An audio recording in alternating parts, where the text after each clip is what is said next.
welcome to the June the 13th already Charter Revision Committee meeting, and we do have a quorum. Do we have any public comment? Come on. Good afternoon, y'all. My name is Trent Benjamin, multimedia specialist position and community advocate from Southeast Nashville. I know you've heard seen a lot of my face, so I'll make this quick as possible. So there's new language on the amendment for the council age amendment.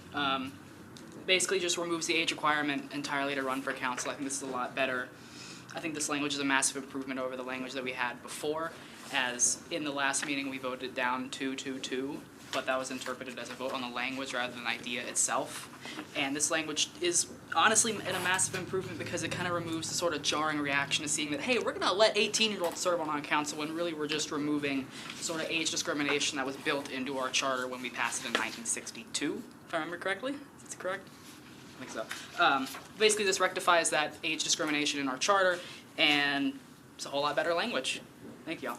Thank you so much.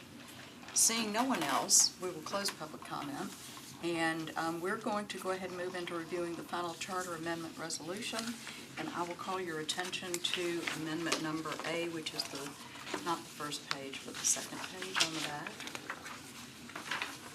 And I will just read it. Section 3.02 of Article 3 of the Charter of the Metropolitan Government of Nashville and Davidson County shall be amended as follows. Section 3.02, members of the council shall serve for a term of 4 years and until their successors are elected and qualified, and shall be compensated at the rate of $300 per month. No person shall be eligible to serve as council member at large or district council member unless he or she shall be a qualified voter pursuant to Tennessee state law at the beginning of his or her term, and unless he or she shall have been a resident of the area of the metropolitan government for a period of 1 year, and shall continue to reside therein during his or her period of service. No person shall be eligible to serve as district council member unless he or she shall have been a resident of the district for which elected for a period of 6 months and shall continue to reside therein during his or her period of service. Members of the council shall hold no other elective or appointive office in the metropolitan government or employment by said government except as expressly provided in this charter. And for the ballot, this amendment would remove the requirement that council members attain the age of 25. This amendment would instead require a council member at large or district council member to be a qualified voter pursuant to Tennessee state law. I will ask for a motion. May I make a point of parliamentary inquiry? At our last meeting, we defeated this proposal. We advanced the one about the the finance director, and we asked for some new proposed language on one about the fire department. So I guess I'll phrase it as a question. How did this get on the agenda, and is it properly before us? So let me go to Metro Legal first. Margaret Darby, council office. So at the last meeting, the votes that you took were on the language of the amendments. At today's meeting, there are two amendments that still would be voted on for language purposes, and then we would vote to advance everything to the resolution to move it for filing to the council. Well, so at the last one, the votes were specifically about the language of the. I don't think that's right, and I object to us hearing this. Today I'll raise a point of order that this isn't properly before us, nor is it properly noticed to the public. We had a publicly noticed meeting. This isn't on the agenda. It was noticed to the public. And I think we've considered the substance of this, and I don't think anybody was notified that we could suggest new amendments for today. John. If I may, this is not a new amendment. It's the same topic, so it's not we are too late to propose something new. And so the vote at our last meeting was on language, which we as a group were a little hung up on, so we rejected that language. And so I asked legal for new language on the same issue. So if the issue itself is properly noticed, we're just we're just taking a look at new language, Anybody else have a comment? which I think is better language, by the way, so I think it's an improvement. I'm looking for guidance. Yeah, I think that the matter is properly before the committee. At the last meeting, we voted on the language. The topic itself is still on the list of ideas that the committee was interested in hearing.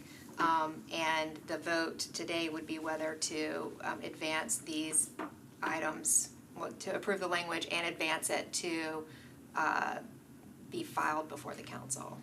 Okay, so procedurally, I do have a question. If, when we hear this, because clearly we will now open the floor for that, if we vote this down, this particular language down, does that mean that we are saying we have no language to provide for the resolution, therefore it's off? I think at this, Let me add one more thing I just thought of, sorry. Could then Councilman Rutherford bring it back on the floor as an amendment to the resolution on the floor? yes. Okay. I just disagree. We considered different language. There were motions to amend this that were considered and voted on. There were changes to the language that this committee considered. We voted down the substance of this proposal. The substance of this proposal failed in committee. And it's entirely appropriate for someone to move to reconsider. That hasn't happened. It's entirely appropriate for somebody to bring it to the floor as an amendment to the resolution. I will move that we not consider this today as not properly before the committee and as having been substantively defeated or not advanced at the last meeting. We have a motion. I need a second. or Is not. that a proper motion?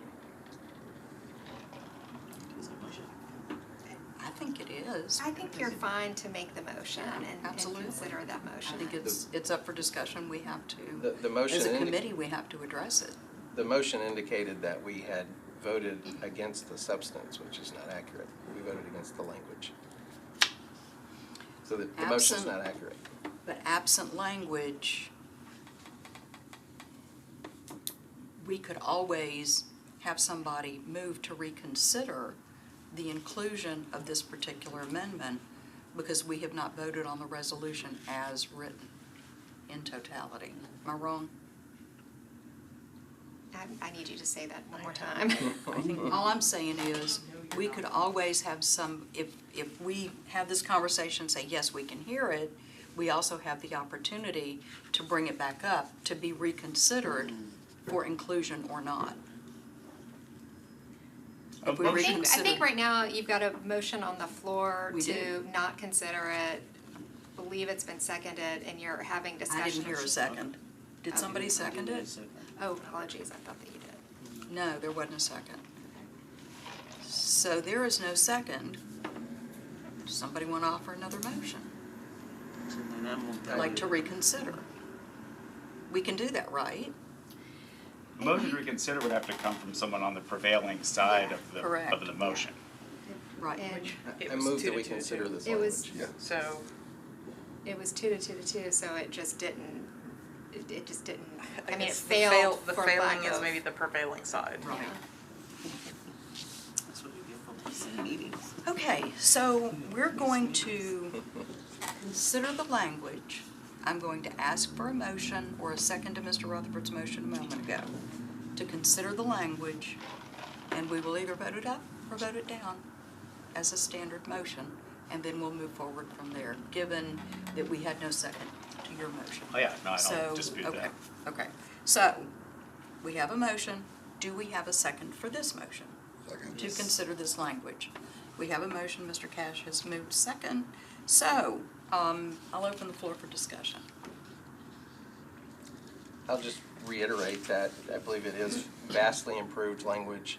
I think our speaker said it very well, in that it takes away some of the angst that some folks had over the age and the identification of teenage and that sort of thing in the language. So it's vastly improved language. It's language that other cities use as well. If you look at the research that I've done, the research that staff has done, There are cities that identify specifically the age, as we were looking at previously. There are cities that do exactly what this does. So it's not anything unusual, but I do think it is a better approach, and that's why I brought it.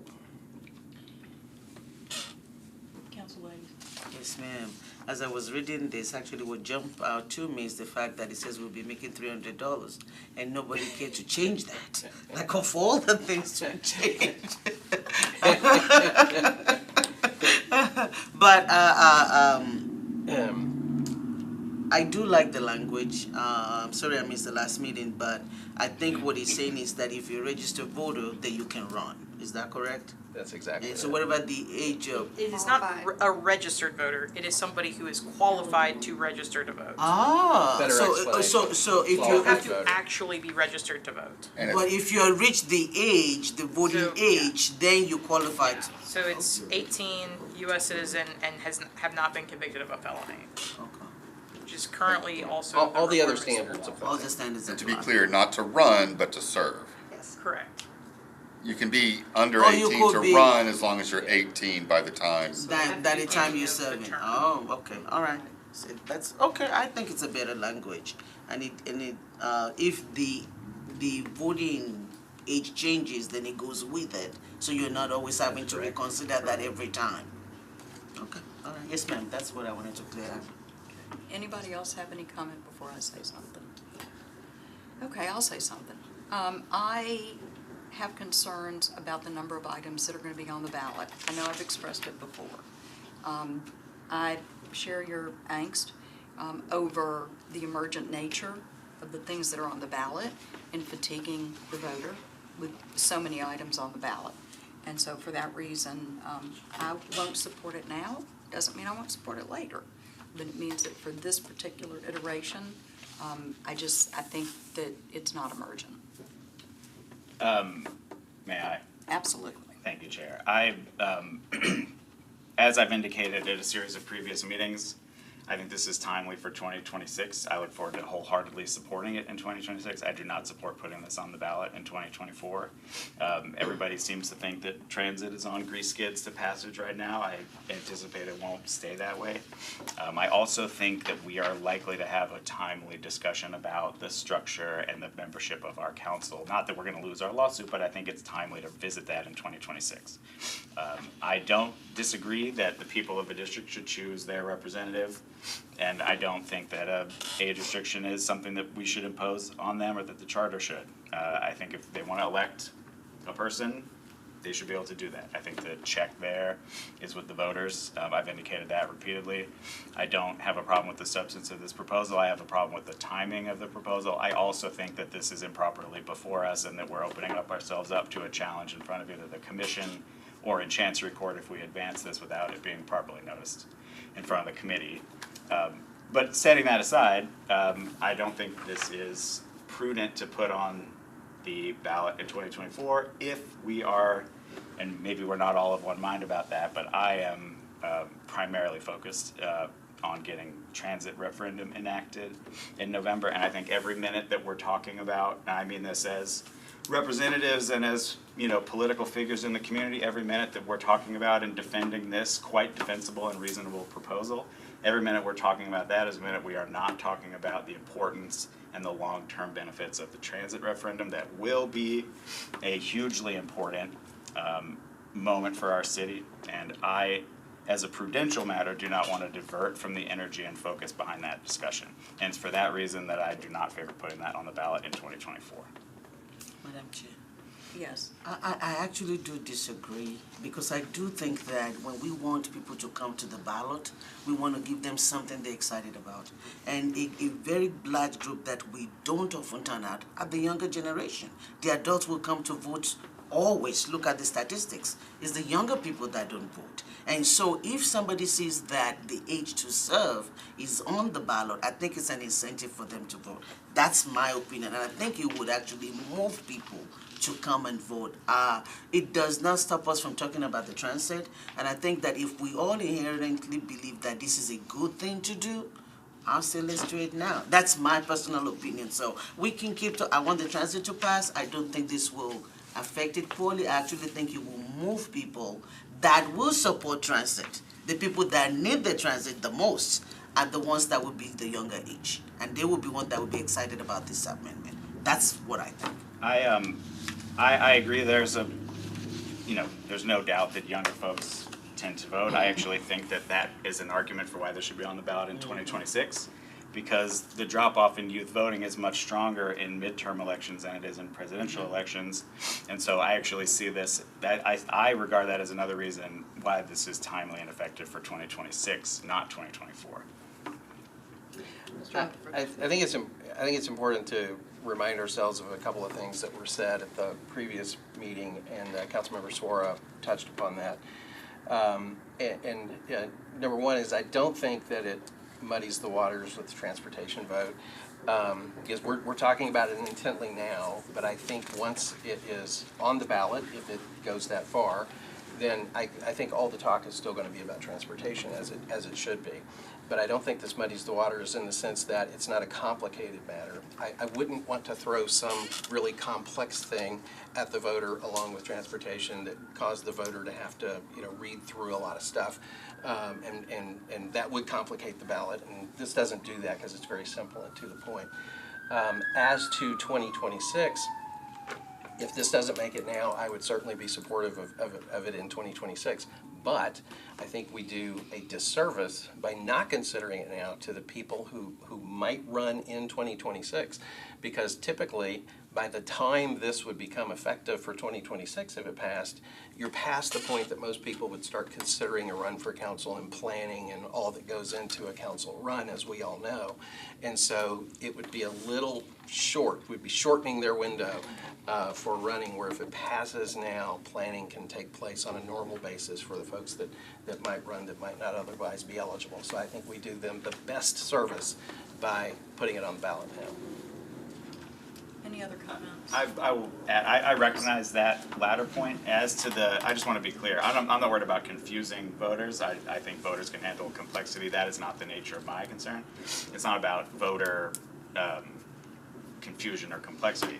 It's about prosecuting the transit campaign. And so when we are in community meetings or in public forums, I would like personally to be focusing on the benefits of the transit referendum and not diverting the discussion or the ability to engage with constituents about that by adding extra controversial topics to the ballot.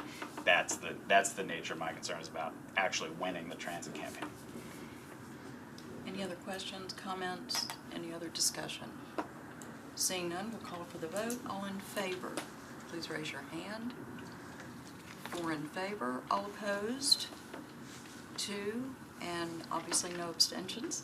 So motion passes. We will move on now to item number 2. Section 8.306 of Article 8 of the Charter of Metro Government of Nashville and Davidson County shall be amended as follows. Qualifications of personnel.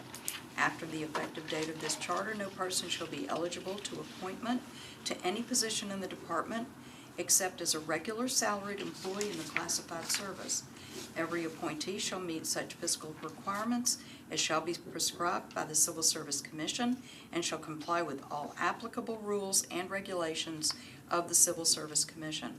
To determine whether applicants for positions in the department possess the required physical qualifications, the Director of Health may provide for conducting physical examinations and report his or her findings to the Civil Service Commission. For the ballot, this amendment would remove the United States citizenship requirement for fire department employees. Fire department employees will instead need to be authorized to work in the United States in accordance with federal law. Do I hear a motion? So moved. Second. Having been moved and seconded, we will go ahead and open the floor for discussion. Is there any discussion? Seeing none, seeing Council Lady Suara, here we are. Maybe I should be quiet. We've talked about it, so I'll be. Maybe I should be quiet. But I'm reading the section itself, and it already says citizens or lawful permanent residents. So what exactly is the? I think you're on the next one. Oh, I moved too far. Oh, I'm Yeah. sorry. That's okay. Okay, so no discussion. Okay. No discussion, we'll move to the vote. All in favor, please raise your hand. Okay. All opposed? None, no abstentions, then motion passes. We will move on to item C. This will, by the way, be the last one. Well, point of order, we approved this last time. The language of C was approved last time. Yeah. So you need to do Talking about what was some. here, remember all that? I was thinking. Oh, yeah, no, I Because just, we I, can see I, and- Yeah, I just, Might be clean. I'm confused. So To was address C does not B2 include. is the other, fire department one, and I think Do we you just have need to? It to, doesn't include. Just that. just clear go ahead that you and vote it kind down. of like, yeah, Okay. say All that right. you're removing it from consideration or something. Okay, so we have B2, and that is the second of the firefighter legislation, and that was the one that was previously provided that we did not support. So we're gonna go ahead and have to address it, and we can vote it down since we already voted one up. Section 8.306 of Article 8 of the Charter of the Metro Government of Nashville and Davidson County shall be amended as follows. Section 8.306, qualifications of personnel. After the effective date of this charter, no person shall be eligible to appointment to any position in the department except as a regular salaried employee in the classified service. Every appointee shall be a citizen or lawful permanent resident of the United States of America unless otherwise allowed under Tennessee state law. Shall meet such physical requirements as shall be prescribed by the Civil Service Commission and shall comply with all applicable rules and regulations of the Civil Service Commission to determine whether applicants for positions in the department possess the required physical qualifications. The Director of Health may provide for conducting physical examinations and report his or her findings to the Civil Service Commission. And for the ballot, this amendment will allow lawful permanent residents of the United States, in addition to citizens of the United States, to be employees of the fire department. Do I hear a motion? Moved. Is there a second? Second. Okay, is there discussion? There is no discussion. All in favor, please raise your hand. All opposed? No abstentions? Motion fails. We'll move on. Okay. Did you say we approved C? we did, and, So- I think what we approved is that it should be listed first. And there was a whole discussion about this at the last meeting, about the order of the amendments, Right. that I think we could revisit at this meeting, but it should be listed first in the resolution since we advanced it first at the last meeting. Yeah. Unless we're just saying that all the votes at the last meeting don't count, but it should be first. And so I think that that's where it should remain. Is there a precedent for that? I couldn't I find don't know that there's a anything. precedent for that. I think that you can choose choose to put them in any yeah. order that you want. And on your motion to Yeah. approve the resolution with the amendments, you can put the amendments on it. No, I fully agree that we can shift them here. That's why I actually asked that we not advance it at the last meeting so that we could discuss the order altogether. I had moved that at the last meeting. But Go ahead. now that we did, it should be first, and if we move it, we can, that'd be fine, but it should be listed first. You looked like you had something to say, Mr. So after we move this, we'll then move the entire resolution, and is that correct? Or would we discuss order and then pass the whole thing? Is that what we do? We can discuss order, absolutely. But I don't see my a reason question- why my- not. I don't know if they need I don't to be think it's gonna separate hurt anything. motions. Okay, I don't think that you need to have a separate motion on each of the amendments. You can have a discussion about moving the resolution with amendments in order, whatever you want the order to be in, and that be your motion that you vote on, and then the motion will be to move the resolution with the amendments to be filed for the July 2nd meeting. But that's after we take care of this one. C was already approved, C's the already language approved. at the Yeah. last meeting. That was approved. Okay. Which one is C? So did we put a motion on the C floor on is- C This one, With the finance? the last one. today? Oh, with the finance director, okay. Okay, so, just at this point, I think the big decision we have to make, since we've addressed the pieces parts, is that we can talk to the order and as part of the discussion for approval of the resolution to be presented to council. Anybody have a problem with it? Great. Do I hear a motion to move forward with the resolution to include these 3 amendments to the charter? So moved. Is there a second? Second. Great. I'm going to open the floor for discussion. Why don't you go ahead and start the order? Well, I'm disinclined to move that the finance director be first, because I believe it already is first, but if it isn't, then I move that the finance director be first on the ballot. Okay, anybody ever have any other comments regarding this issue? I don't have an issue with order. Anybody have an issue with the order? It's gonna make life a lot easier. Okay. If nobody has an issue with the order, then my humble suggestion is that we move finance first. Because I'm CDO, y'all know what CDO is. It's OCD alphabetically. That's a good one. So I do things alphabetically. Finance would be first, and then the firefighter, and then, well, age would be first. Age would be first. Age would be first, I apologize. I was thinking, But not if you're Candidacy. calling it a qualified voter. right, qualified voters. Qualified Ah, that's good. Thank you. So we have our order confirmed. Because we changed that to We not did say change it age. to qualified. Exactly, you're right, I stand corrected. Okay, we're in alphabetical order, we have a system, we have our resolution. We now can entertain a vote on the resolution as a whole to move it forward. Do I need to read this whole thing? I'm happy to. You do not need to read the resolution. Fabulous. So, I am going to call for the vote, although I believe you have. I'm sorry, did we state the, after C, did we state the order of the other two? Firefighter. Yes, We have to finance, vote? firefighter, Was that a motion that we qualified need to vote voter. on? I was gonna say, if you want to make the motion to Can I do advance that? the resolution Yeah. with the amendments in the order of C, first C, then B1, then A. Got it, okay. So, do I hear a motion, or restate the motion, that we will present this resolution to include the amendments that we have passed in the order of item C, item B1, and item A, in that order? So moved. Is there a second? Second. Fabulous. Floor is open for discussion. Seeing none? All in favor? Aye. Opposed? None? No abstentions? By acclamation, we are done. Just procedural question. Can we be listed as sponsors as well? Yes.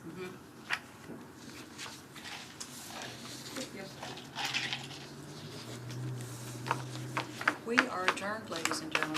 Thank you, Chair. 30